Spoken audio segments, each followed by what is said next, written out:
तर सर्वप्रथम नमस्कार मंडळींनो, तर स्वागत असा माझ्या अजून एका नवीन मिनी ब्लॉगमध्ये। तर मंडळींनो, वाडीत कार्यक्रम असल्यामुळे रात्री उशिरा झोपलेला, त्यामुळे उठाक जरा उशीर झालो आणि आपल्या गेला फोनवर भाडा। तर मंडळींनो, भाडा भरलंय आणि इले कणकवली त्यांका जरा ATM मधनं पैसे काढूचे होते। तर मंडळींनो, त्यांचा ATM घेतलंय आणि पैसे काढूक आणलंय। त्यानंतर मंडळींनो, त्यांका कपडे घ्यायचे होते, मनान येऊन पोचलाव सरळ कपड्याच्या दुकानात। कपडे वगैरे घेतल्यानी आणि आम्ही निघालो नाश्ता करू। तर मंडळींनो, मंजुनाथ हॉटेलमध्ये इलाव आणि नाश्ता करून घेतला।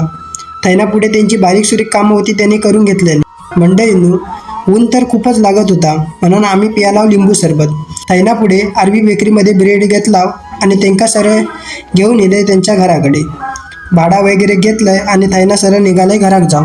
तर मंडळींनो, घराक येईलंय तितक्यात आपल्या गेला भाडा, तशीच रिक्षा फिरवलंय आणि निघालंय कणकवलीक जाऊ। वाटेत पॅसेंजर भेटले, त्यांका घेतलंय आणि कणकवलीत येलंय। आपल्या डोरांचा खाद्य भरान नेवचा भाडा होता।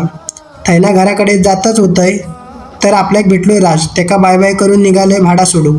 तर मंडळींनो, आजचो ब्लॉग कसो वाटलो कमेंटमध्ये नक्की सांगा। भेटूयात पुढच्या व्हिडिओत।